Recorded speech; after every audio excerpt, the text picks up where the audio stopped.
Show up. Sunday night Knicks.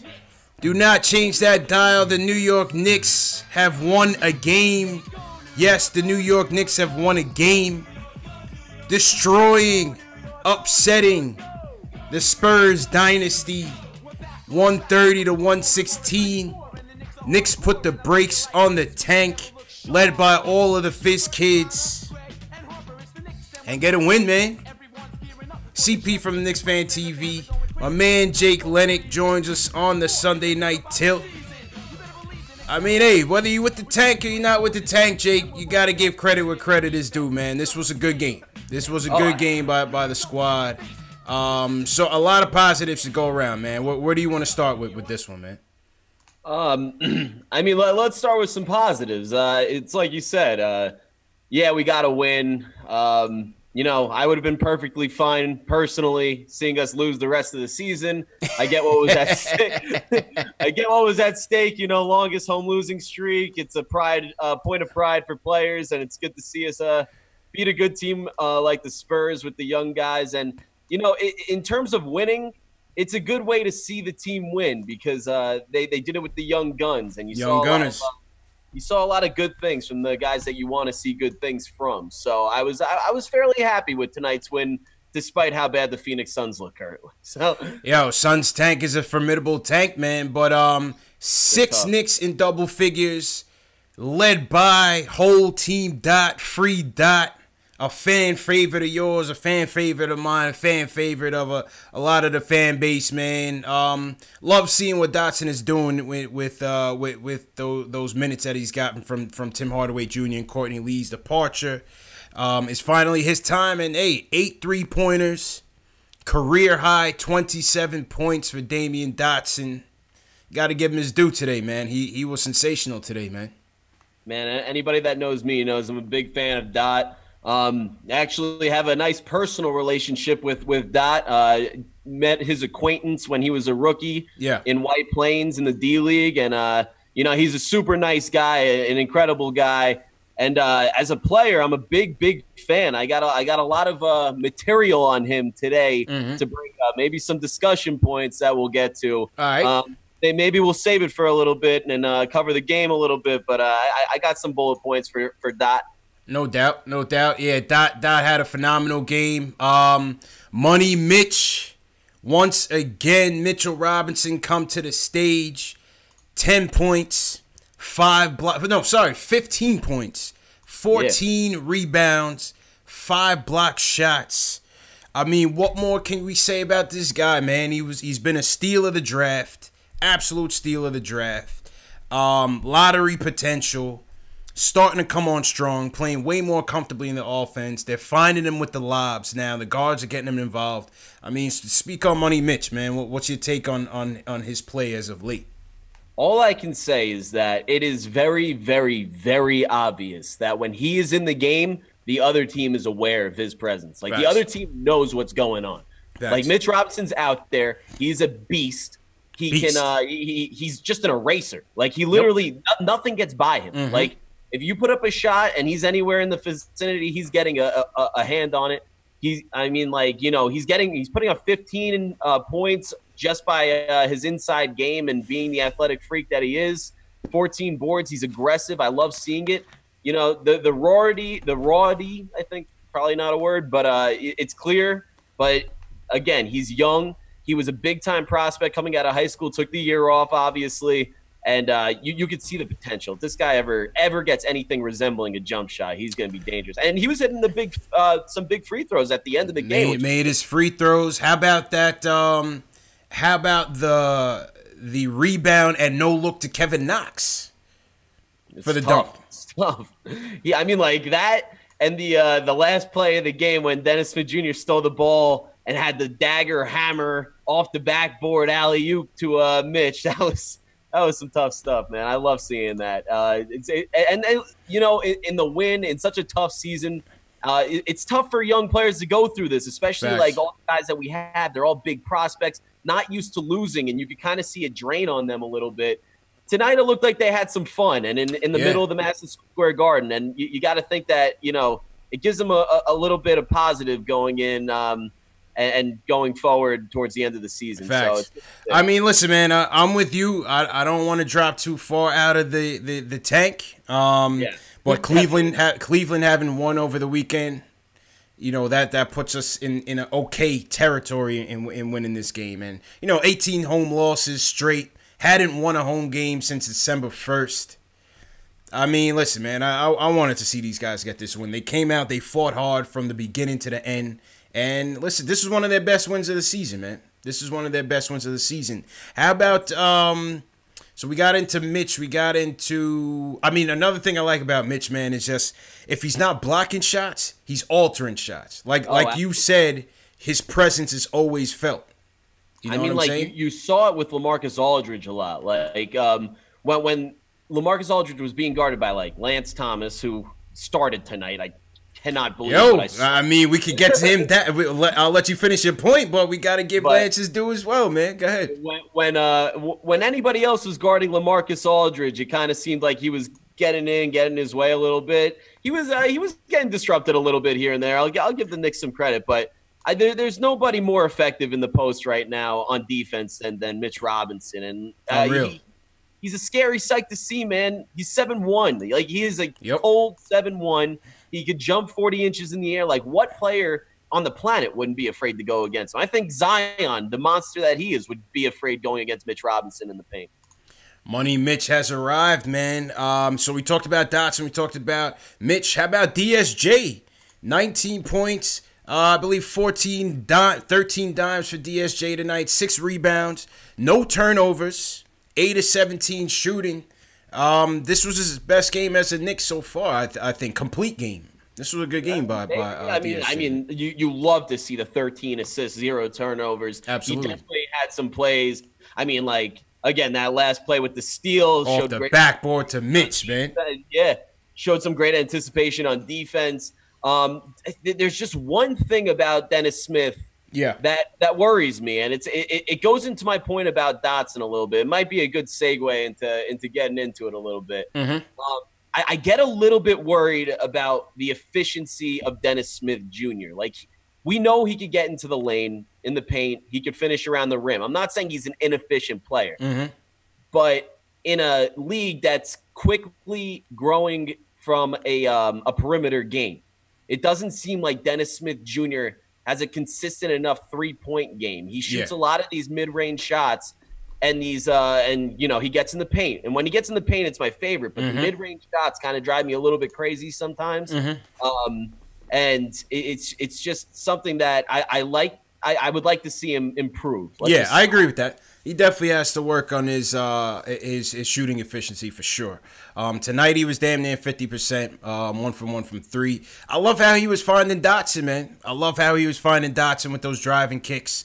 Dotson right down the elbow. That's his spot, obviously. And knocking those down. DSJ had a great game, man. How about Kevin Knox? Kevin Knox along with Dotson.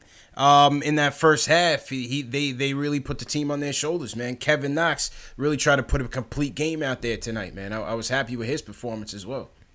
Kevin Knox is a funny guy to me because there's 2 versions of Kevin Knox, and one I absolutely love, and one I can't say I hate it because he's young and he's got a lot of room to grow. But there's the aggressive Kevin Knox, and then there's like the little bit of passive Kevin Knox. And, he's a rookie. He's the 2nd youngest guy in the league. So you got to give him some credit where credit is due there. And hopefully he gets better. But there was one thing that I didn't like about Kevin Knox coming into the draft this year.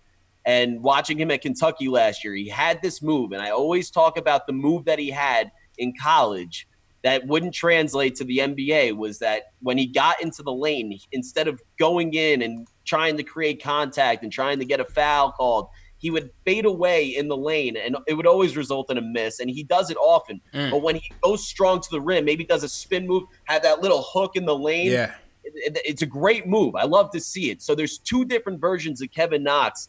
I just want to see him be more consistent, not necessarily on the stat sheet. He'll have good games. He'll have bad games. He's a young guy. I just want him to seem consistently aggressive. I need to see the hunger from him more often. Yeah. You know what I'm saying?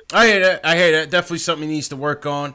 But for tonight, hey, listen, man, he maintained his aggressiveness throughout the game. 48 minutes. 48 minutes, man. So Knox tonight finished with, let's go to the box score. Knox tonight finished with 19 points, 10 rebounds. Good sign. Got on the boards. 1 block shot. 8 for 18. 1 for 6 from 3. Obviously, you want to see that improve as well. But it happens. Yeah. Give him a pass for it. Yeah, I thought Knox really helped us set the tone. How about another table setter? I think this guy reads the comments, man. I think Emmanuel Mudiay reads the comments because in the last game, fans were killing Fizdale for going with Mudiay, not going with DSJ. Why are they playing Mudiay over the kids? Hey, Mudiay set the table, man, with 17 first half points, man. Give credit where credit is due. Mudiay was on fire in that first half, man, and he really pushed us out to the lead. Yeah, I mean, like, you know me. You know my opinions on Mudiay. I don't think he's part of the future and yada, yada, yada. But I could go on and on about that. That's not going to – I'm just talking tonight's game. No. I'm getting to that because that doesn't count for tonight. Tonight, in the first half, he could have been the best player. He could have went against Stephen Curry and been the best player on the court in the first half. He wasn't missing a shot. Yeah, Mudiay was on fire, man. He came in the game with a fire lit under him, and he looked good. Yeah. But in the second half – definitely cooled down. Only 2 points. He fired up the tank. He fired up the tank in the second half. You got to appreciate the self-awareness there. Yeah, he fired up the tank in the second half, but Lance Thomas put the brakes on the tank. Spirited performance by Lance, man. I mean, like I said, he's another one that we like to trash on the show. 16 points, 7 rebounds, 2 for 4 from 3. Started tonight with DeAndre Jordan out. Started along with Vonleh. Didn't see much of Luke Cornett tonight. Didn't see much of Mario. It was Lance Thomas's game to lose, and he hit his shots. I saw him being real vocal in the huddle. I saw him, really leading the troops out there. Lance played well, man. No, Lance did okay. It's hard. It's hard to get that out. It's hard to get that out. My teeth, like I can't. Yeah. Can't give him compliments. Like it's funny because. For anybody that listens to my podcast, they know that my brother and I, we just go back and forth about Lance. He's a big Lance apologist. I'm a big Lance hater. Been a Lance hater for about 5 years now. Yeah. He's the longest tenured Knick currently. He has been on this team longer. The last of the Mohicans, the last man standing. Oh my God, it's unbelievable, and I just don't know why we keep this guy on our team. He's so trash, but. Every once in a while, he'll have those moments that used to give Phil Jackson, a little, that's my guy right there. And he had that tonight, I guess. He played pretty good. Lance was the anti-tank in military terms, the anti-tank. He was the lieutenant general assembling the battle troops on the field of the opposition. Yep. Yep. Yeah, man, but listen, Lance had a good game. What else did I like here? Statistically, we shot 50% from the field against the Spurs. It's always a good sign. Always a good sign. 43% from 3. Total assists, 25 total assists to 6 turnovers. The assist-to-turnover ratio was great. Oh, we killed them in that. The Spurs looked lost. They looked lost. It's actually a testament to our defense. I know that we let up 118 points or whatever, but that's mainly a lot of back and forth at the end of the game. Our defense was actually very solid today. I thought the defense was great. A ton of turnovers today. The Spurs couldn't get the ball in the post. We caused a lot of trouble for the Spurs today. I thought the defense was great, man. I thought the rotations were good. I thought that they were playing very spirited ball for 48 minutes, man. They were really getting after it. And, a lot of that was Mitch. I thought a lot of that was Mitch. Oh, yeah, he's the Energizer Bunny in the group. I definitely think that. Yeah.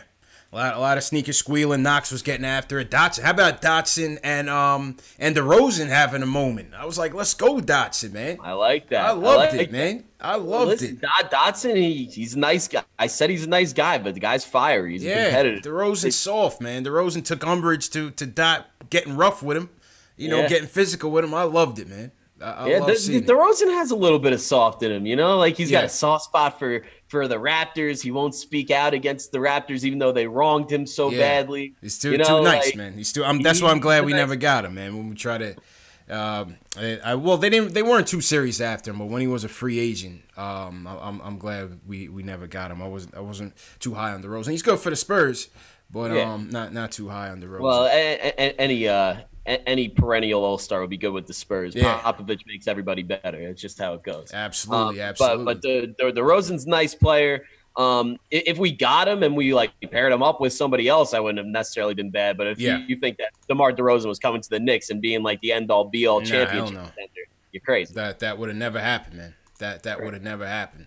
But that's our takeaways from the game. I mean, like I said in the beginning, whether you're with the tank or you're not with the tank, if you've been following this show game after game, if you've been watching game after game, you gotta appreciate a win every once in a while, Jake. You know what I'm saying?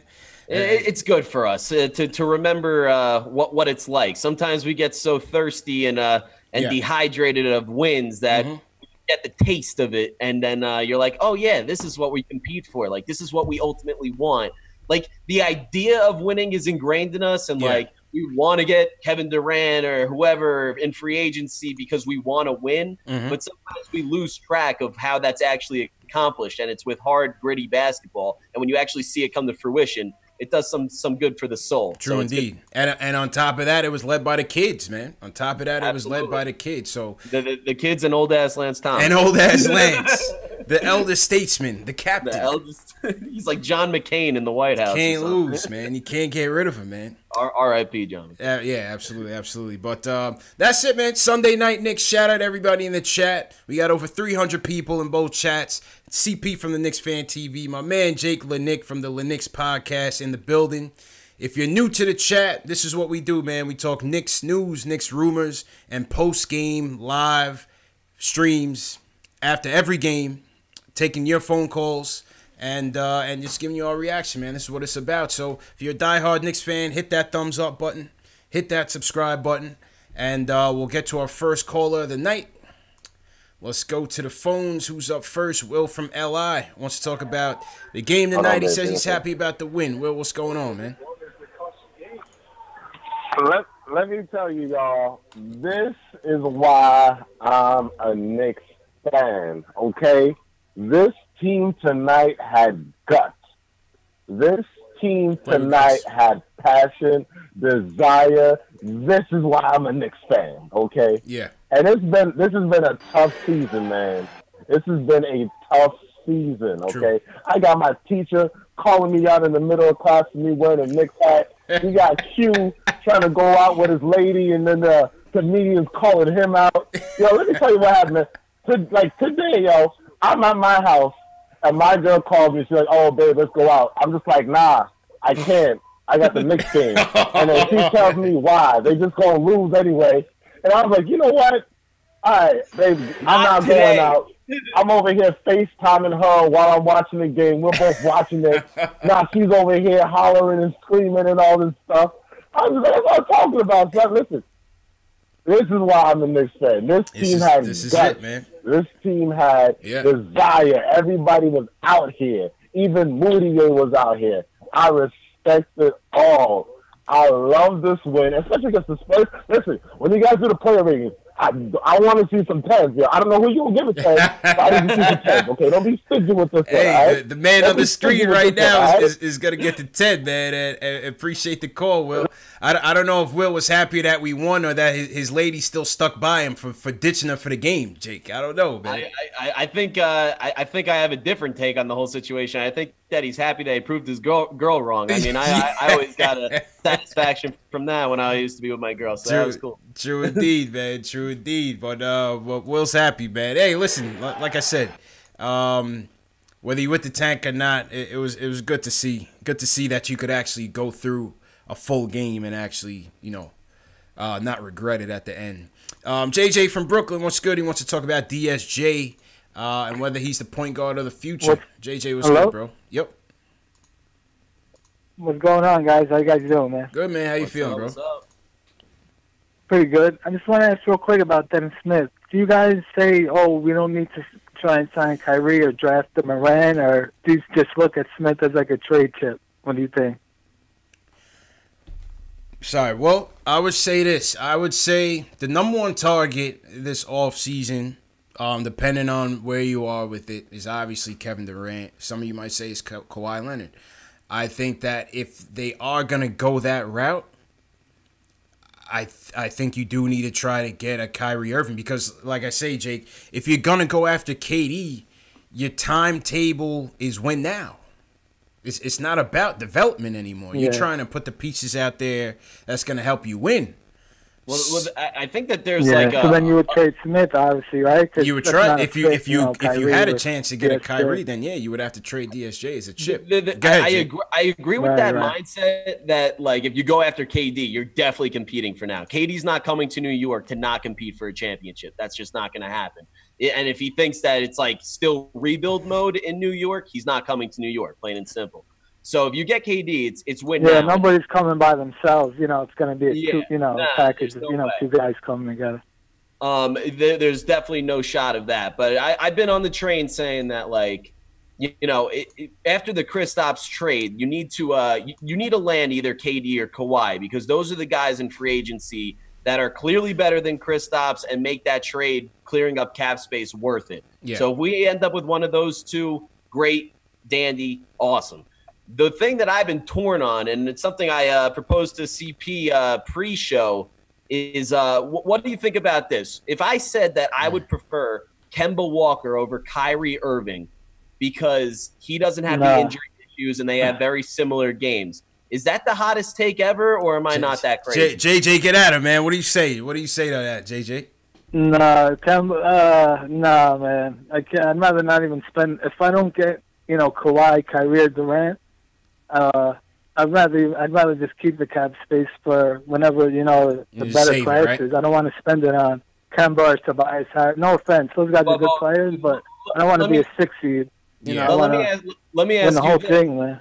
But let me ask you this. When you factor in Kemba's game, first of all, he's putting up 6 stats. The guy's an all-star. He's unbelievable. He doesn't have the injury history that Kyrie Irving has, and he also keeps his mouth shut, which is good for New York. He doesn't have the media problems that Kyrie I would take Kemba if we got a Kawhi or KD. I would take that duo. I would take that over. That's what I'm saying. But I would probably do that. Yeah. And also, I think I speak for all New Yorkers that Kemba in a Knicks jersey just gets my New York brain just rumbling. No, it would be. It would be, man. And I get the apprehension of going after Kyrie Irving. I definitely get it. That was my apprehension as well in the beginning of the year. I just think, like I said, if you're going to go after KD, then you're trying to build a competitor, a win-now team now. Doesn't mean that DSJ can't be a backup point guard if you do get a Kyrie or even a Kemba, but I think if you're going to go after KD, then you almost make DSJ almost a backup plan. You know what I'm saying? Well, there's a way to have all that talent on your team and compete now while also developing a system. I mean, the Spurs did it for years doing that. I mean, while they had Tim Duncan and Manu and Tony Parker, they were bringing up guys like Kawhi and Kyle Anderson and Jonathan Simmons. And, like, some of these guys didn't pan out, but they still had a decent little farm system going for them underneath the old guns that were competing for championships. So there's a way to do both at the same time. Kind of transition. I hear that. Exactly. And that's usually what good organizations do. Yeah. I hear that. I mean, listen, that'd be nice. I wouldn't bail on DSJ. Like I said, to me, if we strike out in free agency, I'd probably rather go with DSJ than go with another point guard in the draft. Like I said, if we're gonna strike out in free agency, I would just rock with DSJ and try to develop him. Let's go back to the phones. Nate from Rochester wants to talk about the game and sustainable success. Nate, how you feeling, bro? You. How you feeling, bro? I'm great. With the game tonight, I just kind of want to touch on how we got contributions from all of our young guys in ways that I feel like something that we can build on. Because if you look at our games in earlier in the season from our other 11 wins, a lot of it would just be Moutier or even Trier or Tamari would just go nuclear, and they would just win off of ISO balls, them having ridiculous games. But you look at today, and we got contributions from Doc shooting from the 3. Mitchell was playing defense down low, and DSJ was dishing the ball, and all of that I feel is something they can do on a consistent basis.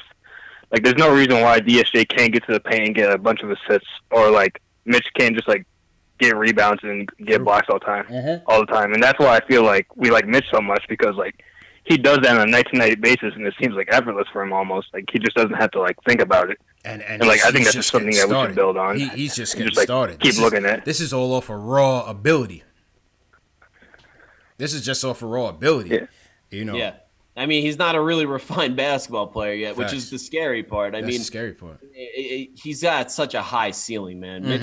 Mitch can be a very good player for a very long time. And I'd say one of the better parts about Mitch Robinson is, like, he's a big guy, but he doesn't move like a big guy. He doesn't have like that limp to him that big guys have, that you kind of saw in Kristaps a little bit. Like, when he would run, he would have that stagger step. Mitch is light on his feet too.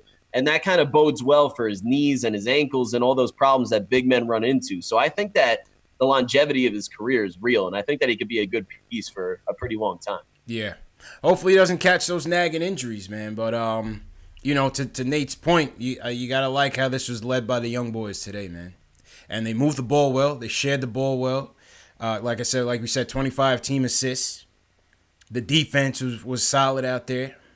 I mean, this is a Spurs, man. This was a good game. This was a quality win. Quality. All right. Win. I think I'm ready to bring up my question now, though. Right. I hinted at it a little bit earlier, but okay. I kind of can't hold it in anymore. So I talked about the efficiency aspect of the Knicks and Dennis Smith Jr. and like how he doesn't expand the range to 3-pointers, even though that's where the league goes. Still not discounting. He's a very, very good player. There's a lot of room to grow. He's still incredibly young, and he can develop that shot, and that's all good and dandy. But I do get a little bit worried because there's two guys that we rely on very heavily that don't really expand the range. I'm talking about Dennis Smith Jr. and ISO Zoe. ISO Zoe loves that mid-range, and you can't discount the fact that he loves to create his own shot, which is also a great skill to have in the NBA. So let's leave Dennis Smith Jr. out of the conversation because we kind of invested a lot into him by now, and we're going to keep him for the long haul, and I'm okay with trying to see him develop. But gun to head, if you had to choose between ISO Zoe and Dotson, who are you choosing? Oof. Dotson. 100%. Right now, I got to go Dot Definitely because overall better defender. See, more proficient, more efficient from three-point land for sure. See, that's the way I see it, man. Like, I think that a lot of people are very high on ISO, and I am too. I think ISO is a great player, but I think that we should really get into Dotson more because Dotson has a very efficient game. He's a catch and shoot shooter from three. He's a good 3-and-D player, which is such a valuable skill. He's long and lanky. He's got good size. He probably would have been a borderline first-round pick if he didn't run into some problems in college. True. All that transferring nonsense that happened. True. But I think Dotson's the guy. I think that he's a ticket for us. And if the Knicks are smart, they'll keep him, they'll use him, and he kind of reminds me. I mean, this is a stretch. Don't get me wrong, because I'm talking about all-stars now. But he kind of reminds me of like a poor man's Klay Thompson. The way he gets that shot. No, Jake. No way, man. No way. Appreciate the call. Poor man's. All right, relax. Clay's I mean, listen, Dotson can shoot it now. Don't get me wrong. He had a nice night tonight, but Clay's an assassin. That's I know he's an assassin. I'm just saying. I'm not saying he is Clay. I don't want to get that blown out of proportion. I'm saying that his game resembles a guy that is like Clay. He's a catch and shoot 3-point shooter like Clay is. He doesn't take a lot of dribbles. He gets the shot off quick, and he can also hustle back and play some defense for you. Like Klay Thompson is the superstar version of what Damyean Dotson is, and Damyean Dotson is like the good average type of guy. The Dollar Tree Klay Thompson. The Dollar Tree Klay, exactly. Shells said the homeless man's Klay Thompson. Oh man, good question though. I mean, between Dot and Zoe, I still I think ISO's game is coming along, man. I still think he's got some room to grow. But I think as this team improves, man, I've been saying this, that Dotson is going to help us. Dotson is going to help us, man. Nah, Dotson's nice. I love Dotson. Absolutely, man. Absolutely. Shout out to everybody in the chat once again. Hit that thumbs up button for your boys. This is Knicks Post Game Live, the #1 post game show for the fans, by the fans. If you're new in the chat, give me a hashtag new so we can shout you guys out. tonight. Shout out my regulars in the chat. Let's see who's in there. Ernesto, what's going on? Cochise, Jamal Simpson, CH, T. Williams, CP the artist, Paul White, what's going on? What's going on, Shells? We got Charles Barkley in the building. Shout out to Sir Charles in here. Ronil Moody, what's going on, Ronil? Viva La Vegas. Y'all see Spike won. Spike is leaving the Oscars a winner. He may not win Best Director. I don't know who won that yet, but Black Klansman won Best Adaptive Screenplay. So shout out to Spike. It's a great movie. I would definitely recommend seeing it. I haven't even seen it yet, bro. I gotta see that. You're missing out. You gotta check that out. It was so good. Yeah, man. I gotta see that. I mean, all of Spike's movies are classics. Love it. But is Spike a fake fan because he decided to go to the Oscars instead of the Knicks game? Yeah, Spike is busy, man. Spike is a busy guy, man. You know he would be there when he would be there when he can. But you know he's on that Oscar circuit, so he's got to do what he got to do. Yeah, man. Shout out some of the new guys. Kevin Koger, what's going on? CH, what's going on? I Stay Droopy is new. Shout out to I Stay Droopy. Louis Lopez checking in from Puerto Rico. Who else is in here? I just checked in on the chat real quick, and somebody just said they treated Herb better than Ewing, and I couldn't agree more. They sure did. Herb's the company man. They sure did. I haven't seen Herb in a while, man. Listen, he did his part for the franchise. They're probably paying him millions to retire. It's like a pension, after you retire from the cops or something, you serve your time. They just pay you to keep on existing, which is what Herb Williams does with the Knicks. Herb was Teflon, man. Herb was Teflon. Herb outlasted tons of coaches, man. Tons of coaches. I mean, he was the original. I can't say the original version of the cockroach who just kept on living because Steve Mills was there the whole time. Absolutely, but he was something like that. He while everybody else kept on getting moved along, Herb was staying strong in the Knicks organization. Facts. Somebody said Samuel L. called out the Knicks at the Oscars. That's what's up. Shout out Samuel L. Another one of my favorite actors. Let's take a look at the box score, Jake. Let's take a look at the box score. Let's go to our player rating. Shout out everybody in the chat. If you guys want to call in, the phone lines are up. 657-383-1509. Call us up. Let us know what you thought about the game, man. Also, shout out to everybody who came in yesterday, Jake. We had Spencer from the Front Office Eye from the Stepien. He's an NBA scout. Came in and gave us his early top 5 big board for the draft. So if you guys haven't seen it, I put a link to the videos up here. The little eye icon on the right-hand side of your screen. Click that, and you can see the recording that we did with Spencer from the Front Office Eye. We had a real good show. I've been working all weekend, but I'll check that out when I can because I'm very interested in that. Definitely, man. Definitely. I mean, I got my big board rocking right now, so if you need some input. Yeah, man. We're going to do some more draft shows for sure as the season winds down as well as we get into March Madness as well. I got you. All right, let's see where we at here. Okay, Jake, give me your... Who are your 3 stars of the night? We could actually say stars tonight because they actually played. They actually played a good game. Give me your 3 stars of the night, man. Where are you starting off? It's a tough one. There's 3 that stand out. All right, who's your third? I'll give the honorable mention to Moutier. I'll give him the credit where credit is due. Okay. That first half was incredible, but I'm not putting him in my 3 stars. He's the honorable mention. Honorable mention. Okay. Coming in at number 3 for me is going to be Dennis Smith Jr. Like you said, just like it's a very pretty stat line. 13 assists, 0 turnovers. Just the instincts were on display. He saw what was going on, but the one knock I got on him is that he bails out on that mid-range shot too much. I like to see him expand his game a little bit, but hopefully that comes with time. So Dennis Smith is in 3rd. Number 2 for me is going to be Mitch Robinson. Okay. Just his presence on the court is felt, and the stats back him up. 5 for 7, 15 points. Making the free throws down the stretch were huge. 14 boards, 5 blocks. Like he puts up 5 block games. Mitch, please. Like everybody could just get 5 blocks. Yep. Like it easy. I mean, how many minutes did he play? He played all right, he played 30 minutes. 30 minutes tonight. 30 minutes is crazy. And then number one, I got to put Dotson. Dotson was impressive. Yeah. 8 from 13 from downtown. He was constant, and when we needed the big shots, he always seemed to come through for us. And yeah, Dotson was the star of the night for me. I agree. I agree, man. Let's see where I'm going here. I'm going to go the same. I think honorable mention, definitely Moutier. Set the tone for us. 17 first half points. He was excellent. 8 for 10 shooting, 3 of 5 from 3-point land. You know, give credit where credit is due. He turned the game around the first half. He did. He took control. He did. So I'll give him that honorable mention. Third star, I'm going to go with DSJ as well. 19 points, 13 dimes, no turnovers. 8 of 17 from the field. Got Mitch involved. Lovely. Got Dotson. Found Dotson on those elbow threes almost every time. He was excellent. He was excellent. Second, definitely Mitch.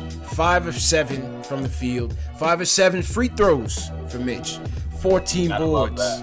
14 boards. 5 block shots. Let's look at these numbers for Mitch, especially on the boards. His last few games. The Minnesota game didn't really play too well. That was an off night for Mitch. The Atlanta game, 7 boards. The Philly game, 13 boards. 8 boards against Cleveland, 7 against Toronto, 6 against Detroit, 10 against Detroit, 8 against Boston, 7 against Dallas. His rebounding numbers are moving up, man. The rebounding's becoming a crazy thing, and the more comfortable he gets to the floor, a better feel he gets for the ball jumping off the rim. He'll get better at that. But one of the best parts about the rebounding that may get overlooked at a certain point was the offensive rebounds. He got 6 offensive rebounds tonight, and towards the end of the game, it looked like the Knicks were getting all the second chance points. And I always go back to like the early 2000s when the Knicks were just they just stunk. And every single night, it seemed like we were getting out-rebounded, and most importantly, we couldn't get a defensive rebound ever. And it used to drive me crazy. I used to throw things against the wall because the other teams were getting offensive rebounds, second chance points. And these guys are professional NBA players. These guys are damn near perfect on the floor. If you give them a second chance, they're going to score. And it's the same with the Knicks. The Knicks may stink right now, but they're still professional basketball players. You give them 2 shots at a 24-second shot clock and then a 14-second shot clock, chances are you're going to put points on the board, and it showed tonight. And, you know, the offensive rebounding really helped, especially down the stretch. Down the stretch, we were unstoppable because every time we missed, Mitch was there to corral the rebound and give us another second chance, which was big. 6 offensive rebounds from Money Mitch, a.k.a. Mitch Please, Mitchell Robinson. Steal, man. Absolute steal, man. Thank you, Scott Perry, for that pickup because it's only going to get better. And then number 1, whole team dot. Once again, started the game off hot for us and finished hot. 8 3-pointers, a career high for Dotson. 27 points. Excellent defense. Listen, I wouldn't say excellent effort. I mean, DeMar DeRozan is DeMar DeRozan. We know that. You know what I'm saying? You're not gonna lock him down, but I liked Dotson's presence out there. I thought he had a good presence about him. And with that, I think his performance was a 10 worthy, man. I'm with you on that. I think his performance was a worthy 10. I mean, like, if we're measuring everybody on the same scale, his performance, like, if you're saying, like, Steph Curry had his game, I would still say that game was pretty damn close to being, like, a 9.5 at a superstar level. Because not only was he scoring in bunches, he was scoring efficiently. He didn't turn the ball over. He was playing good defense on DeMar DeRozan. He was a clear reason why we won tonight. He stepped up in a major way. He borderline outplayed DeMar DeRozan, who's an all-star. Sure did. And he played great tonight. So, but if we're measuring him on the Knicks scale, where we don't have a superstar and no all-stars or anything like that, I would definitely put Dotson at a hard 10 tonight. I couldn't ask for much more than that from Dotson. Yeah, I'm going 10 for Dot. June 1 in the chat said every once in a while we steal a win from the Spurs, and he's right. Even in all our losing over these last 20 years, every once in a while we get a nice one against the Spurs. Well, Popovich is a little cocky. He probably walks into Knicks games and he's just like, all right, guys. He knows how to take nights off. He knows how to take nights off. And you know what? He probably uses as fire for the flame. He's just like, you guys are pathetic. You lost to the Knicks, and then it sparks like a 7-game winning streak against good teams. Absolutely, man. Speaking of 10s, I gotta give DSJ a 9.5, man. I gotta give GSJ a 9.5 because, like I said, the numbers speak for themselves, and I thought he did an excellent job getting us involved, man. 13 dimes. I thought he did an excellent job on the offense tonight, man. Yeah, man, I'm gonna go around there too. I'll give him a 9.2. You said 9.5. I'll give him a 9.2. I'll cut the difference. It's just comes down. He gets bumped down about a 0.8 of a point because of that mid-range shot. I need to see that less. I need I need to see more. Like, even if he's shooting the ball more, shooting more 3-point attempts, it's something that I want to see because it means that he's adapting. I just don't want to see that mid-range shot because it's a shot that's going extinct because it's a very inefficient shot. It doesn't put points on the board and usually takes away from the overall game. So that's the reason why I'm going to bump him down. But other than that, Dennis Smith had a beautiful game. Beautiful game by DSJ. How about Mitch? What are you giving Mitch tonight? Mitch. I mean, Dennis Smith got the 9.2, Dot got the 10, and he was the second star. Let's put Mitch in a 9.7. Okay. All right. I give Mitch a 9 as well, man. I give Mitch a 9 as well. Like I said, it's a quality victory, quality opponent, and I thought Mitch was highly impactful in the game tonight. So I'm definitely gonna go in with Mitch, man. And this was a game that the Spurs needed. The Spurs need this game, man. I mean, absolutely. That 8th spot, that 7 to 10 race in the West is getting pretty hot. Low key, the Kings are looking pretty good right now. I mean, they're a fun team to watch too. Bagley's turning into a stud. And my boy LeBron is currently sinking. That ship be sinking. So, we know you the anti-LeBron. We know that, man. We know that. I'm having a blast watching that lower West race, but.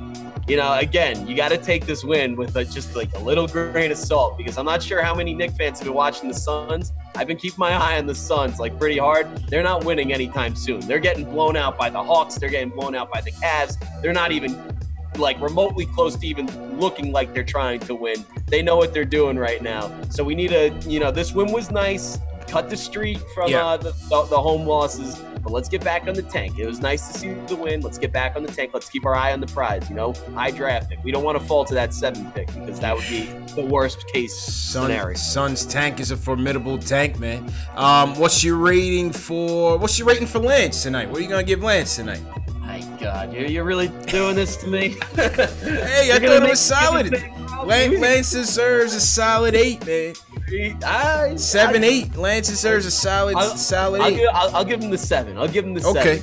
Just because I don't think he belongs on the floor. But for Lance, he gets a 15. That was like the greatest game I've ever seen. Lance. Yeah. That was a good game for Lance, man. That was probably his best game since he's been here.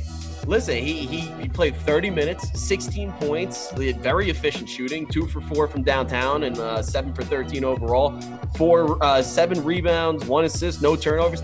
And also another thing that I like about Lance is like he's expendable and he knows that, so he gets 5 fouls. He starts to use bullets.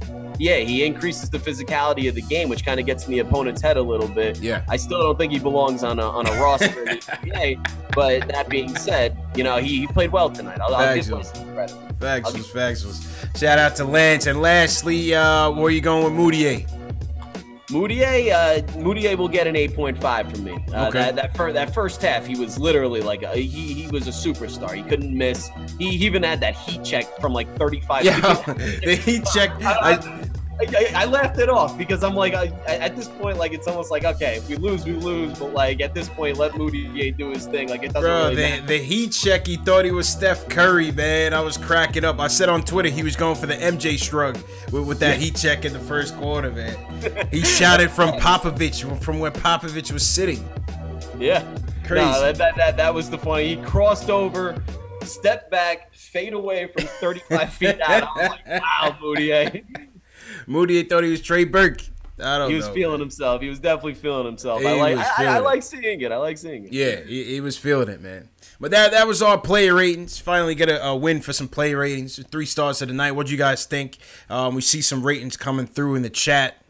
HB Mack is Moody at 8.5. Somebody said that's the best game they ever seen Lance play. I said that too. Yeah, absolutely, man. Lance was great tonight, man. Nah, he definitely looked like an NBA player tonight. Once in a while, once in a blue moon, even the sorriest sucker could do it. Lance blew up the tank, man. Big Stack Henry says DSJ bald. Ian Coleman, DSJ best point guard we had since Jason Kidd. Keith Sinclair is one that said best game he's ever seen Lance play. Yeah, listen, Lance played a good one, man. Lance played a good one. Once again, shout out everybody in the chat. This is the Reset post-game live. CP from KnicksFanTV. My man Jake Lanick from the Nick of Time show. Representing Jay Ellis, but from the Knicks podcast. From the Knicks listen, podcast. Jay Ellis is still my boy, but I'm not the Nick of Time show. I am the Lennox podcast. The Lennox podcast. Standing in for the Nick of Time show. Jay Ellis is doing his podcast. So shout out Jay Ellis. Jay Ellis always misses a good win.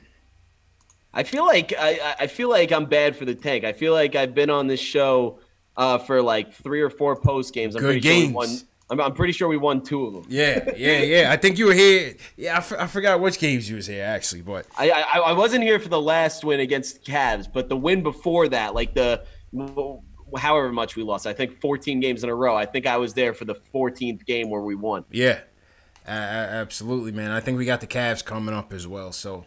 We'll see Knicks tank versus Cavs tank. Who's going down? The Cavs are looking kind of nice right now. I mean, they just got Kevin Love back. Yeah, good. They still got 1.5 games on us, and as everybody can see, the Knicks winning 1.5 games is they're up 2 games on us, and us winning 2 games is like a miracle.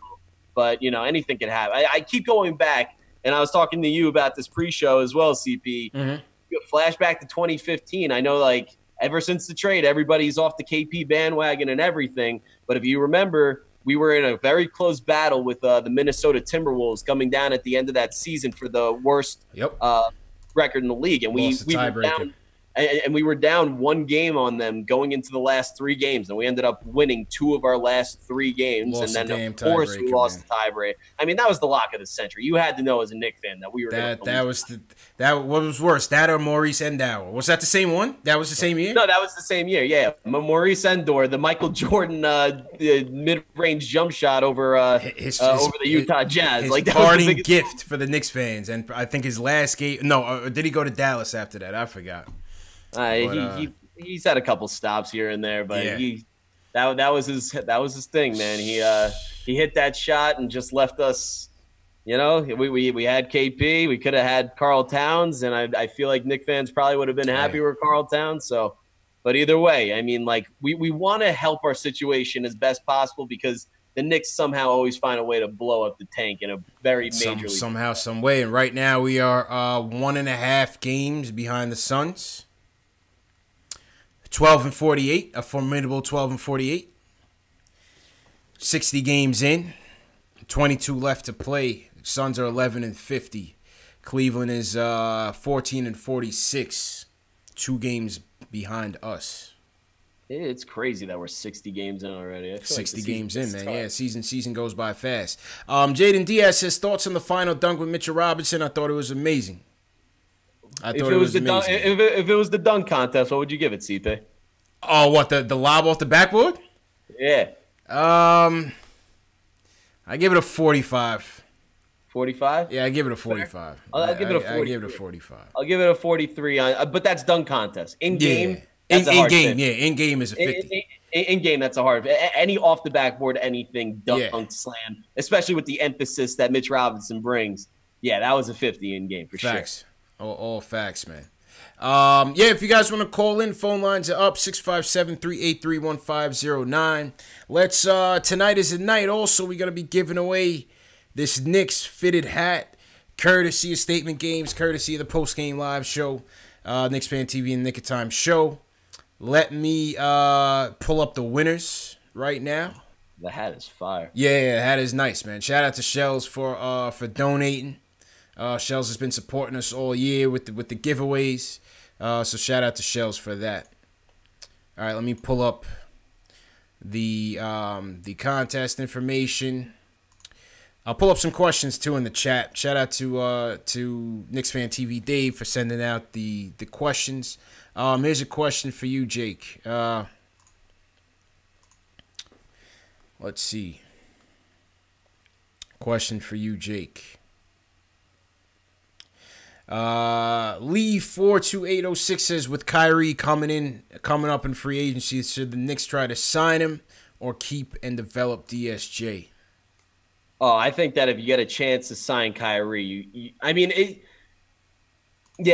got to try and sign Kyrie. But I think that it does, like, you can get Kyrie and it still wouldn't really be the full potential of what it could be. It's so important that we get KD or Kawhi at this point, and it's such high hopes, which is part of the reason why I wasn't thrilled about the trade, because we're once again banking on cap space and free agency. Yeah. But again, like, I'm hoping for once that it was a savvy move by our front office. They got tipped off by somebody saying that, somebody big's coming our way. But I just hope that it's bigger than Kyrie. I hope Kyrie is a supplemental piece. I think that if you get Kyrie, it'll be electric. It'll be fun to watch him. But he's not bringing us to the championship. He'll make us a playoff team, but he's not going to be like better. If it's just Kyrie and all of our young guys. No. It's not the move. It's not going to be better than like the Melo years or anything like that. No. But he can pair up nicely with Dennis Smith Jr. I mean, they could complement each other well. It would be kind of nice to see. Only way I'm bailing on the development tanks is if we're getting two of these guys. If we're getting KD and Kawhi, if we're getting KD and Kyrie, that's the only way I'm bailing on this thing. But if you don't get KD and Kawhi, you're like, I'm good. Just lock up the cap space. Yeah. I don't want anything, man. I'm good. No, I'm with you on that. Yeah. I don't think that we should go on a spending spree just to get players, which is something that the Knicks have done in the past. I don't want to do that. We all know. Spending money just to spend money is no good. That's why I think that getting KD and Kawhi is so important. Yeah, so, I don't want to do that. So I'm with you on that. But again, it would be fun to see Kyrie or Kemba for that matter in a Knicks jersey. It would be fun to watch, but they're not bringing us to the promised land alone. We need one of those elite guys, KD or Kawhi. Definitely. I agree on that. I definitely agree on that. Okay, let me get into this contest real quick, and we'll get back to you guys. If you guys want to call in, once again, the number is 657-383-1509. If not, you could also submit a question. Dave should be submitted a link to the Q&A if you guys want to ask a question and not call in. All right, Jake. Here is the contest announcement for Statement Games. For the hat? For the hat. Nice. All right, here we go. Is it too late to enter myself in it? You got until every tip off to answer. Pause. But it's until the 7:30 tip or whenever the game starts that you have to submit. All right, let me announce the winners right now. Okay, so we had 4 contests. The winner of contest 1, they call me Tack. Come on down. They call me Tack. Wins an NBA store gift card, and he'll also have his name submitted for the hat.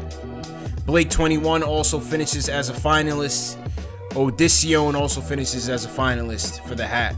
Contest 2, Nostra Thomas and NYNS Motor Mouth tied at 49 points. Perfect Game is 55 points. These two tied up, so they both go home with an NBA store gift card, so congratulations to you. And Ryan Lerman joins that group in the final 3 for the hat as well. Contest 3, and you're able to play more than once, Jake. You're able to play more than one time, so all right. Some of these guys took advantage of it. Ryan Lerman wins contest 3. He goes home with an NBA store gift card. Odysseon and LT Butkus 3457. I didn't want to say that name, but they finished as the final 3 who will go into the run-ins for the hat. Contest 4, Ryan Lerman wins again. So he goes home with 2 NBA store gift cards. T. Williams, who's been a consistent winner on this show, goes home with an NBA store gift card. And Odysseon once again finishes in the final 3. So I'm gonna take these names. I'm gonna put them in the name picker ninja, as we usually do, and we're gonna find out who's going home with it, man. Let's go. Let's go. Who wants his hat? All right, let me back this up a little bit. Let me get rid of these fake names. I'm gonna put the names in there. Shout out to Nick Reyes, Statement Games. Shout out Mark Salino, Statement Games. All right, Nick, here we go. The winner of the Knicks fitted hat. I'm gonna click go, and here it is. The name picker's gonna pick, and he picks. They call me Tack is going home with the Knicks fitted hat. Congratulations to Tack. And he's actually watching on the Nick of Time show. Tack left this show. He doesn't mess with KnicksFanTV anymore. He's a moderator in Nick of Time show. I still see him in the chat. He's all pumped up about even getting his name drawn in the first place. But now that they won, he's about to be lit. So Tack goes home with the NBA store gift card and this fitted hat. Congratulations to Tack. I don't know if we got to send it to Hawaii or send it to Oakland, but Statement Games pays for that, so I don't got to worry about that. Shout out to Nick from Statement Games. Congratulations to Tack. Congratulations to T. Williams for once again claiming a NBA store gift card. And yeah, man. Hey, listen, I told you guys to play. I tell people all the time, it's free to play. You could play multiple times. There's really no losing in this, man. There's really no losing. T. Williams will tell you. I think we had to pay T. Williams at least $100 and so, couple gift cards. You know, T. Williams racked up, man. So congratulations to everybody who came out a winner. And we got another prize. I got a jacket coming up. We'll do the jacket at some point. Might have to go against me for that jacket. Yeah, the jacket is nice, man. I'm looking at the jacket right now, man. A nice spring weather jacket never hurt nobody. Yeah, absolutely, man. Absolutely. Simerjit Singh says people be doubting the game. Yeah, I'm telling you, man. People think it's like some sort of like hocus pocus. It's all simple, man. It's all simple. Whenever we play Statement Games, I break it down for you guys all the time. All you got to do, Statement Games are prop bets. You go to statementgames.com. You create your free account. They have other leagues and other games that you could play. It's not just basketball. Football season was cracking, and T. Williams cleaned up during football season. And, yeah, that's all you got to do. You just got to rank your statements from 10 to 1. 10 being the prediction that you think is most likely to come through, and 1 being the one that you don't. And you rank them.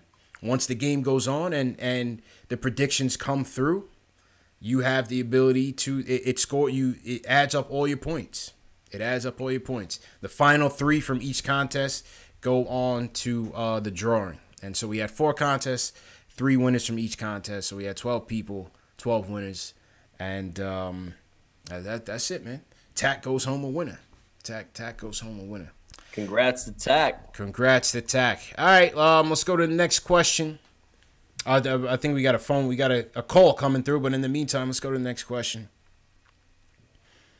This is one from Ronell Moody. He says, in an AD trade, is there any potential asset or assets you would make untouchable in a potential deal? I would not part with the first pick or money, Mitch. That's fair. Well, here's the problem. If I could just stop you real quick, here's the problem. You got to make the salaries match up, so you got to put the first pick in it. I see. Like I'm thinking in like what capacity are we trading for AD? In the situation that we're trading for KD, are we trading for KD like now, or are we trading for KD if we have like KD? Are we trading for AD with KD and Kyrie in free agency or something like that? Because right now, I like if we're only trading for AD with the roster that we have currently, I'm not trading for AD at all, because I don't like, if you have this young core going on, you want to build that young core. The only way you part with the young core is if you go into win now mode. And you're not going to be in win now mode if all you add is AD. However, if you have a big free agency and you sign big name free agents and you come away with KD and Kyrie or KD and Kemba or Kawhi, KD, Kawhi, Kyrie, like whatever combination you want, then you go and play for AD because then you're in win now mode. And AD also does that reset type of thing because he's young. He can kind of develop that farm system type of system that the Spurs do because he's only 25. I think 25 or 26. I don't know. He's like 25 years old. So, you know, I think that if you can get the three AD, KD, Kawhi, Kyrie, Kemba, whatever, three of whoever those guys are, then you go for it. And in that situation, I'm pretty sure you'd have to part with the majority of the team to make the contracts line up. Yeah. I would prefer not to see draft picks leave, but again, if we have those three superstars on our team, the draft picks won't be worth that much. I think I continue to say if the miracle happens and we do get a Kevin Durant and Kyrie Irving, I think they will legitimately look to get Anthony Davis. Oh, there's no doubt. There's no doubt. I think the front office. I'm scared of it. I'm scared of it, but I think they will. You got to be skeptical about that's the problem I have with the Knicks currently. It's if we had like a competent like front office with a great history, I would be trusting what they're doing right now. But we're talking about the Knicks front office, and at the front of the front office, I know everybody loves to trust Scott Perry. I met Scott Perry; he's a good guy. He's cool. I know everybody likes to trust Fizdale. I don't know why you would, but but at the front of the front, you still have the same commander-in-chief and number 2. You still got James Dolan and Steve Mills. And as long as those two are still in charge, I'm not fully trusting anything. So, I'm trying to take the opposite stance, but I hear you, man. I hear you on one ear, but on the other ear, I'm ignoring. It's difficult. You know, it's so much like negative reconditioning that, you know, I can't trust it anymore. It's just, it's hard, man. You got to show me something. It's got to come to a point. Because like I said, the window changes if you bring in these two guys or whatever combination two max plays. Your window changes, so it's almost like you're straddling the fence if you don't go get AD. You know what I'm saying? No, absolutely. And I think that and I think we're on the same page that if you land the two superstars and you have the big money free agency that, you know, every Knicks fan like goes to sleep every night praying for because that's exactly what we want. Yeah. Then you go all in for AD because at that moment you're a contender. Yeah. If you get KD and AD on the same team and you pair them up with Kyrie or Kemba, you're a contender. I don't care. In the Eastern Conference, and you know KD's coming over, which means the Warriors are dismantled, which means there's no more big four going on or whatever. That's the best big three in the league. So if you can get KD, Kawhi, Kyrie, Kemba, whatever combination, and you can add AD on that team, you go for it because then that'll make you a contender to win a championship right away. I would hope so. Yeah, but I mean, look at what Philly's doing. If Philly goes back with that same team, if they re-up Butler and they re-up Tobias, that's a deep team. Milwaukee, that's for sure. But again, I think that in terms of the talent. I mean, like they're dangerous because they are a bunch of they're exactly what you want. I mean, Ben Simmons is a 7-foot point guard. You know, he moves like LeBron James. Can't shoot worth a lick, but still, you got Jimmy Butler and Tobias Harris on the wings, who are both like great 3-and-D players and all-stars and what have you. And then Joel Embiid is Joel Embiid. He could be one of the greatest big men of all time when it's all said and done. He's got the skill set to do it. So I see where you're coming from. But if you can have a combination of KD and AD, that's two top 3 players in the league, and then you pair them up with another guy, whether it's Kawhi, Kemba, Kyrie, that's a very mean big 3, and then you fill out the roster in any other which way. That's the problem. That's the problem in how you fill it out, man. But let's get to May 14th first. Yeah, see what the lottery holds. The thing. I don't want to get too far ahead of myself because my brain just starts to churn. With the 5th pick of the NBA draft. The 5th pick. Facts. With the 7th pick, the Knicks get Bruno Fernando. Oh, my God. That's literally what it's going to be. Kill me. Flood says, is KD or Kawhi a better fit? Is KD or Kawhi a better fit? a better fit for the team we have right now. Yeah. Either one. We need the best player available, man. I say if you get either one, it's perfect. If you're asking me who I prefer out of the two of them, I'd probably do KD. I think KD's the best player in the world right now. He's a 7-foot small forward. He has handle. He can shoot. Kawhi, he's a better. He's arguably a better defender. When KD goes all out, he can rack up blocks and lock anybody up at any given time. So I'm a big KD guy, but that's not to discount what Kawhi is capable of. He's every bit as good as KD, but I think that KD has an edge over Kawhi by a little bit. I hear that. You can't lose with either one. I love both of them. I love both of their games. Absolutely, man. Yeah, you can't go wrong. You can't go wrong in that situation. Absolutely. People want to see what the jacket looks like for the next Statement Games competition. I'll give you guys a sneak peek. Well, sneak peek. This is Reebok joint. You know what I mean? We got the this is crispy right here, Shells. I'm moving over to the chat now. This is crispy. It's an XL. It's an XL. I love that. Yeah, this is nice, man. Freshly embroidered. You know what I mean? Freshly embroidered hardwood classics. This is a nice jacket, man. I love it. Yeah. And it's got my logo on it. Yeah. Facts, man. So that's a jacket. We'll announce the contest at a later date. What else? Other announcements? Those of you in the NYC area, if you guys came to the watch party that we did earlier this season, we had a great time. And we're doing it again on March. Let me just pull it up for you guys. We're doing it again on March the 15th. NYC, anybody in the New York City area, March the 15th, we are doing another watch party. Knicks versus Spurs, the rematch in San Antonio. A lot riding on this one.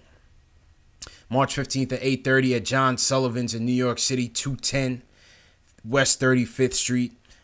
Free to get in. All proceeds are going to the Garden of Dreams Foundation. Last watch party, we gave them a check for about $700, so we did well. We also had a lot of raffles, prizes. People went home with jerseys, other Knicks memorabilia, so it was a good time, man. It was a real good time. We must have had probably over 100 people last time, so we're going to look to have some more people this time, and that's brought to you by yours truly, Nick of Time Show, Posting and Toast, and Knicks Film School, the whole family, Gotham Sports Network, Hard Knicks Life, and the Locked On Knicks podcast. So make sure, if you guys are in the area, if you guys are in the tri-state area, definitely come through. All right, what else? People say the jacket is fire. Yeah, the jacket is. Jacket is nice, man. I saved it for last, man. I'm surprised you didn't burn your hand holding that up. Yeah, this is for the back. Hey, I told Shells, I was like, Shells, man, we're going to do these for the giveaways, man. We're going to do it for the giveaways. So yeah, man. Definitely appreciate Shells for contributing. All right, let's, if you guys have any last minute questions, we'll take them now.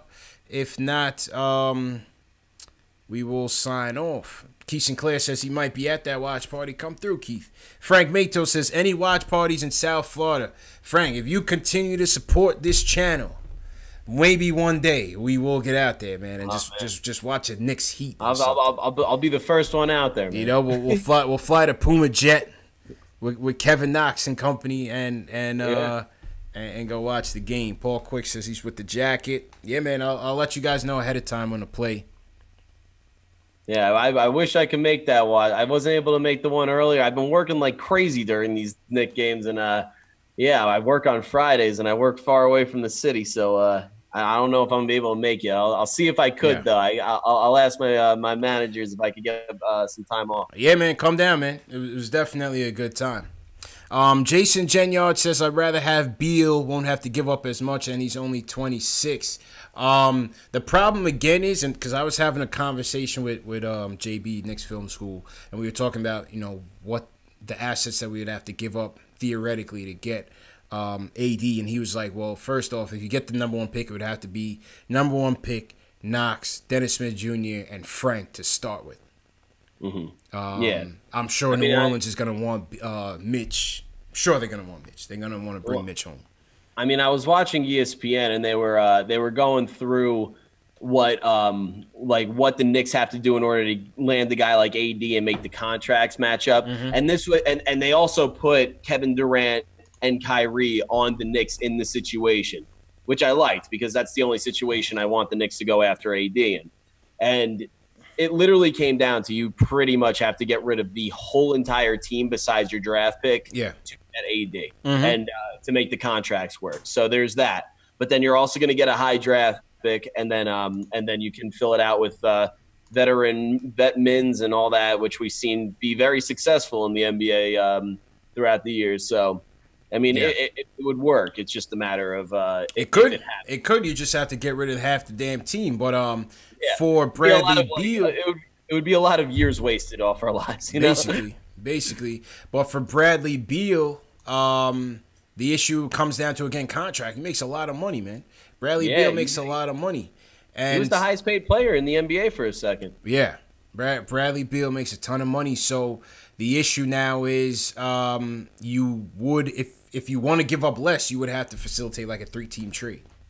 Yeah, no doubt. And also, so like with Bradley Beal, he's the same age as AD, give or take a year. And it's a matter, like, I get why you would want Bradley Beal. Like, he fits the prototype for the modern-day NBA, the 3-and-D guy, the guard, handle the ball. He's a Swiss Army knife. He can do it all. He still makes that type of money that AD is gonna make the next time his contract's up. And on top of that, he also has that injury history, too. It's not like, I'd rather have Bradley Beal because he's more durable than AD. Like, Bradley Beal has had his slew of injuries as well, so let's not discount that. Yeah, I like Beal. I love Beal. I'm a huge Beal fan. Yeah. We got to see what Washington's motivation is going to be, man. I'm sure, because I'm sure if the Lakers lose out on AD, no LeBron and them are going to be scrambling. So I can see them trying to pony up something for Bradley Beal, a bit lesser of a package than they would for AD. Man, I'm really curious to see what goes on with the Lakers this offseason. Like, it could very well be like what it was with the Cavs. Like, I don't think anybody's in a rush to go play with LeBron right now. He's on the wrong side of 30 years old, and he throws teammates under the bus constantly, and he makes everybody look useless. And then if anybody screws up, it's never his fault. It's always his teammates. And I don't think people look at that like an ideal place to play. I think that they'd rather, at this point in time, play for the Clippers. I think that's starting to shift. It's starting to shift. It's starting to shift, man. But hey, man, we got our own fish to fry over here, man. Yeah, I'm not worried about him. Let him worry about his own problems. Well, let's worry about the Knicks. Absolutely. HB Mac, 2 more questions, and then we'll shut it down. Dave, I'll just shut down the phones if nobody wants to call in. HB Mac says, what are your thoughts about DSJ in this small sample size? Do you think he could be a point guard of the future for the Knicks if they don't land Kyrie or Kemba? I think we had talked about that a lot, but same sentiments here with me. I think we've seen the flashes, we've seen the potential in DSJ. He's had a couple good games now. This one was I think his best overall. But to Jake's point, you want to see some consistency in his shooting. Maybe expand the range. The range a little bit. I agree with that, but I wouldn't be averse to grooming him as the guy, man. Why not? Listen, I loved him as a draft prospect. I was definitely one of the people that was vouching for him over Frank when the draft was around. I'm still not unhappy with Frank. I'm not one of these Frank haters. But I think Dennis Smith has all the tools to be a very, very good basketball player. But he has his stuff, and he needs to work on some things, and he still has a pretty long way to go. And he also has an injury history that you got to keep an eye on. So, hopefully he can get it together, and hopefully he stays in the gym and works hard, because he could definitely be a good piece for the Knicks, no doubt. The way the guard rotation is looking right now, I don't know if Frank can see the floor, man.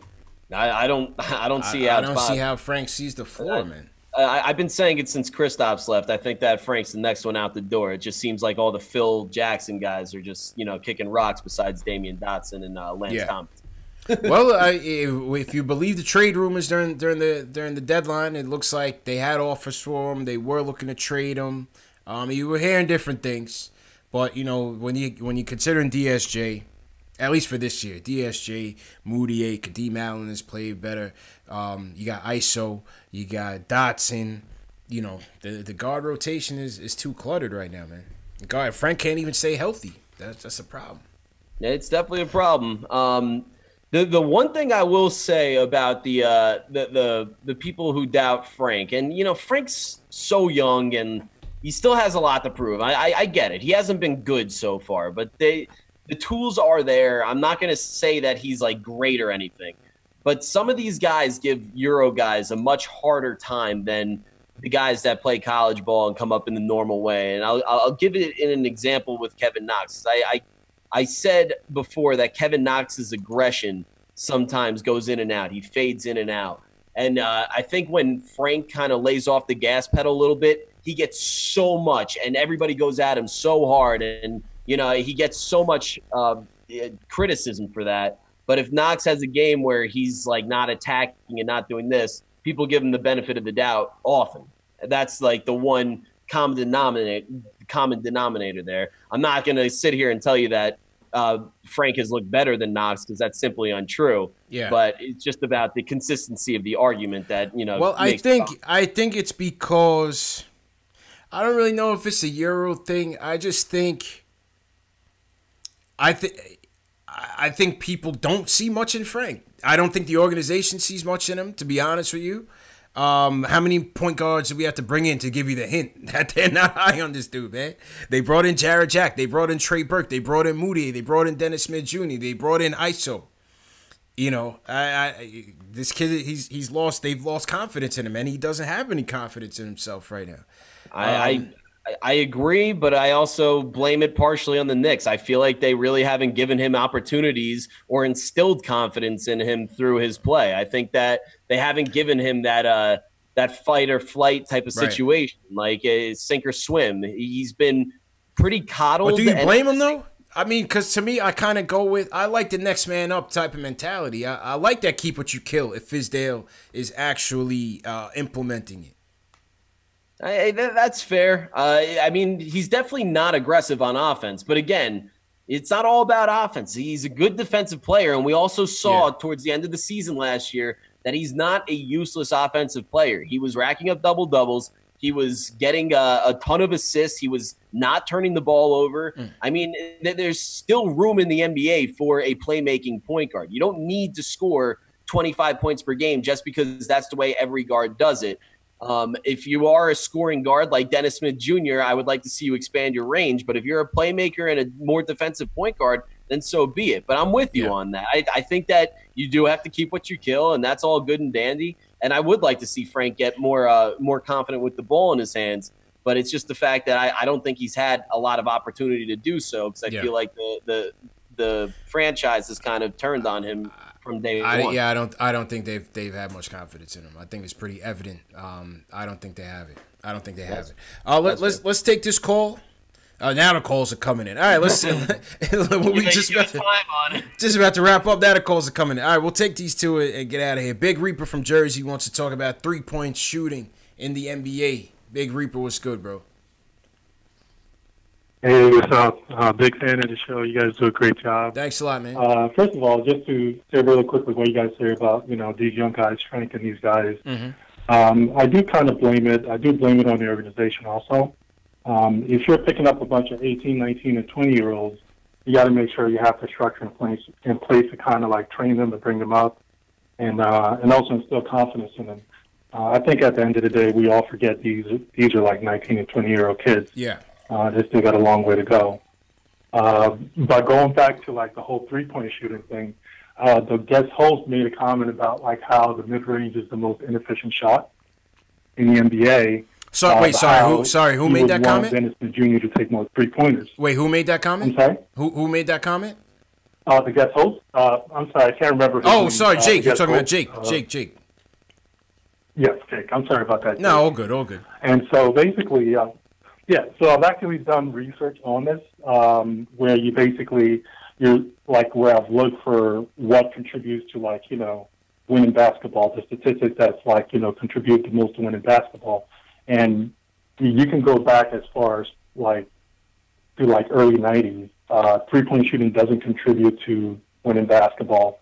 It's like the relationship between like outcome of a game and 3-point shooting is something like, the correlation score is like really low. It's like in the 30s.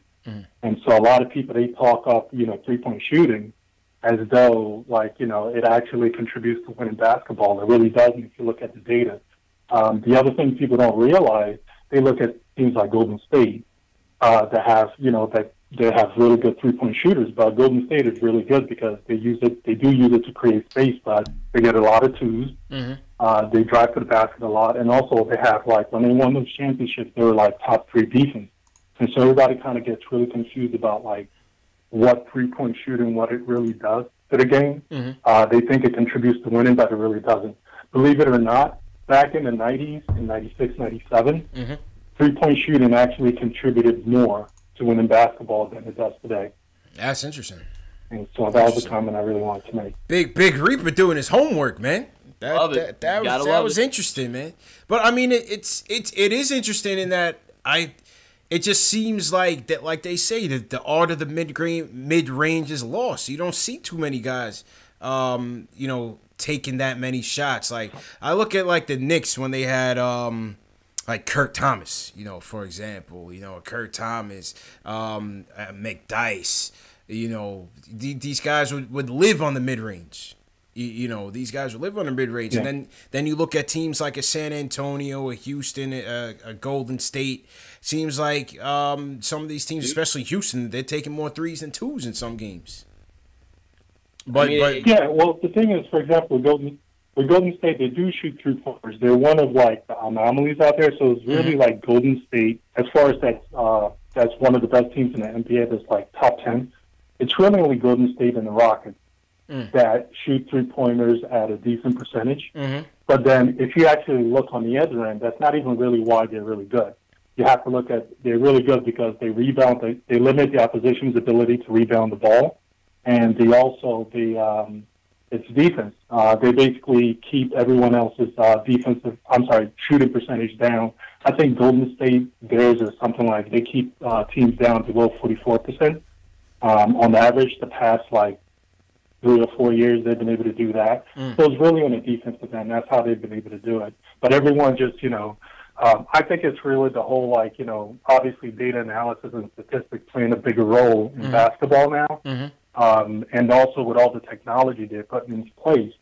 I think, it's all a good thing, but the thing that's really funny about it is, like, even with all the technology and with the data analysis, they're still coming to, like an incorrect conclusion because they're saying 3-pointers, like, what it should be, and that's what's, like, contributing to like, winning basketball, but it doesn't, When you look at the data, it really doesn't.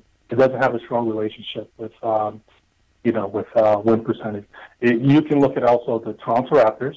They don't shoot 3-pointers very, very much. Good point. The Bucks, they don't shoot 3-pointers very much or very well. The Celtics. So you can go through all the best teams, the top 10 teams in the NBA. I think you may have only 2 of them, 2 top 10 teams that actually shoot 3-pointers above 35% as a team. I think that the Raptors is valid. They don't have a lot of good 3-point shooters, but the success of the Bucks is very dependent on the 3-point shot. They don't shoot 3-pointers at the clip that a lot of other teams do, but they do have guys that can expand the range. And the point about the 3-pointers is not necessarily to chuck up 3-pointers time and time again like Mike D'Antoni preaches, and that's usually why he loses so early in the playoffs. I think he's an overrated coach. I think he always has these incredible guards that make incredible plays, but at a certain point, coaching becomes a bigger issue, and you need some good coaching to get by good teams. But what the Bucks do is they utilize the 3-pointer to open up the lanes and open up the inside for Giannis. You got Brook Lopez, you got Nikola Mirotic, you got Chris Middleton, who's a dead-eye 3. You got Eric Bledsoe who can expand the range. So they're not necessarily throwing up three-pointers, but they have the threat of the three-pointer to expand the zone. And when you can expand the zone like that, and you have a freak like Giannis who has size, athleticism, ball handling skills in one-on-one matchups, he's borderline unstoppable, which leads to his stat line this year. That's the point I'm making about the three-pointer. I think there is something to that, what you're saying as far as with the three-pointer, using it to create space on the floor. I do think there might be something to that, but I just don't. When you actually look at the data, even like isolated, like I said, okay, let's throw away win percentage. Let's just look at like the relationship between three-point shooting and points per game. Even if you look at that, the relationship between that is weak. Which really surprised me. I thought there would be a strong relationship between like the number of three-pointers you make and the number of points you score in the game. But if you look at it, it's not very strong at all. I think it might be, even that might be like in the 40s. But I do think there's something to it that it does create space. But as far as contributing, like extra points to your win, to your team, it just doesn't, because I think what people have to keep in mind is like, I don't think the players are actually better three-point shooters. So if you're just jacking up shots, so what's happening? Everybody's just jacking up shots. They're shooting at a worse percentage than the players used to back in the 90s. And so it's almost like that's why in the 90s it seemed like three-point shooting had a stronger relationship to your scoring output and also to winning basketball than it does now, because you just have people are telling everyone to shoot, so to create space. And it probably does create space, but at the end of the day, it's not really helping them win the basketball game. And that's really what the whole point of the whole point is, to win, right? And to score more points, hopefully.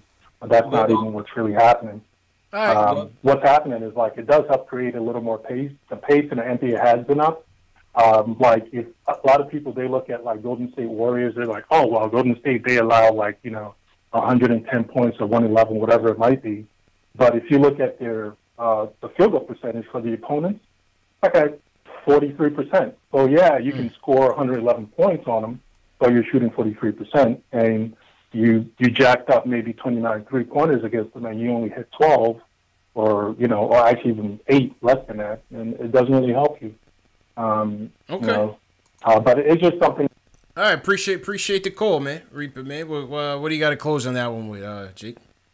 I just think that he's overlooking the overall thing. I agree with him that a great offense shouldn't be centered around just jacking up a whole bunch of three-pointers. I don't think that that's how good offense is played. But the whole way that the NBA is moving is to stop with the mid-range jump shots, because the mid-range jump shots get you 2 points as opposed to 3 points, and the percentages from the mid-range area expanded out to the three-point range is around the same percentage. And when you add the total point combinations on top of the percentages, the three-pointer is a much more efficient shot. Yeah. But the main purpose of a good offense should be to get to the rim. If you get a layup or a dunk, it's the most high percentage shot in the game. But in order to do that, you have to expand your offense so you can get the defense out on the perimeter, which is why you see all these teams adopting the formula of playing 5 guys out, which is why guys like Kristaps Porzingis, when he's healthy, is so valuable. Joel Embiid, Boogie Cousins, like these guys can expand the range, and that's why all these teams are looking for players like that. I think that his argument is right, but in terms of how the game is being played currently, you need the three-pointer. The three-pointer is important. It's why all the great teams right now are three-point centric. Everybody's doing it. You're saying you have to be at least a formidable threat.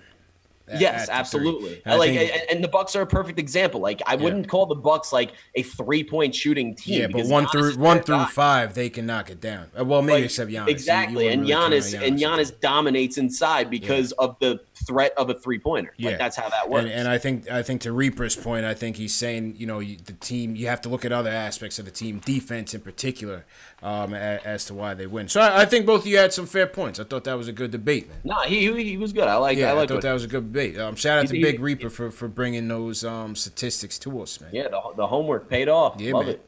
All right, last call of the night. Tony from the Heights wants to talk about what we should do if we strike out in free agency. Tony, what's going on, man? What's up, guys? Thank you for letting me call in the show. Love Absolutely. the show. You guys are great. Thank you, man. All right, so my question is, if it's not Kyrie, KD, Kawhi, I really don't think we should sign anyone to a huge offer. Like, my worst fear is that we're going to give Goran Dragic and Vucevic a max 4-year deal each, and we're going to be in cap hell for the rest of forever. But here's my question, and I've been trying to ask this question since the last time we played Brooklyn in the fan Q&A.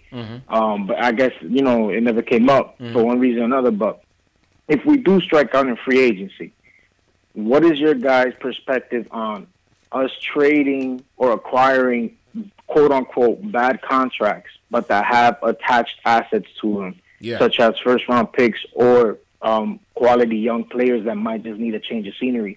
The same way, for example, that Brooklyn did it. They got D'Lo, and they got 3 first-round picks, one from Denver, Toronto, and one from, I think, Houston or Portland. I'd be willing to do it. I'd be willing to do it if it makes sense, man. I'm all about the asset acquisition right now, Jake. So, I mean, if it means taking a guy with a bloated contract, who might have 2 or 3 years on his deal, and we're getting an unprotected first, let's go with it. See, that's the thing about the KP trade that kind of worried me a little bit. You had a guy who could potentially become a superstar already on your team. Now we're left in hopes and prayers to hope that we get the assets, hope that we get the free agents, hope that we get the #1 draft pick, which is a lot to hope for Knicks fans. We've seen it go wrong so many times. So it made me a little bit skeptical, but I'm hoping for the best. But if we strike out, it's definitely panic time. And, and worst case scenario, if you strike out and get like the 4th or 5th pick in the draft, then it's super panic time. And it's kind of crazy because, you look at the Nets right now and, screw the Nets. I hate the Nets. The Nets are literally it's my least favorite franchise in all of sports. But it's crazy to think that they got a competent front office in the past couple of years, ever since my man Billy the King completely screwed over that operation. They overhauled everything, and they had a quicker, more effective rebuild than the Knicks with a bunch of lottery draft picks, which is crazy to think about. So if you strike out on everything and you get like no assets after the KP trade and everything, it is panic time. I think that you should try to acquire assets any way that you could, kind of like the Nets did. It's a copycat league, Yeah. That's how you got it. I agree with that, man. Tony, appreciate the call, my guy. Wait, can I just one more real quick question? No doubt. So my biggest fear, right, and I don't know if other people feel this way, my biggest fear is about how we develop our players, right? So Kevin Knox coming out the draft in Kentucky was great, coming off screens and hitting mid-range shots and then expanding his game to the floater and the three-point line. I feel like the Knicks are kind of forcing him to either start off from the 3 already or grab the rebound and go in transition and make his own offense, right? Like, they're not running anything for him to get comfortable on the court. So my fear is that whoever we get in this lottery, right, next year, even if it's Zion, my fear is that I don't know if our staff is actually really good at transitioning our young players from college to the NBA. Like Mitchell Robinson, he's great, but he literally has a very simple role. Just set screens, roll, and block everything that's in your way. Whereas Knox needs to create offense for himself on the court, which I don't think he was really ready to do that coming out of college. He was more of a come-off-the-screen guy. Right. But I don't see any of those sets. Even when he's struggling, I do not see any of those sets being run on the court. And that's my biggest fear so far. I don't know what to do about that. I hear that, man, and appreciate the call, Tony, man. I think, we've been saying it. We've been saying it from the beginning, Jake. Time will tell, man, if this coach is going to be able to implement the proper offense that elaborates on Kevin Knox's strengths, that gets him going. I think you could partially blame that for some of his struggles this season. Is kind of he's just standing around in the corner. Yeah, and no, it's no doubt that's what it is right now. I mean, like, none of us are Nostradamus. We can't predict the future. For all we know, I mean, like, you know, Kevin Knox is shaking off some rookie cobwebs.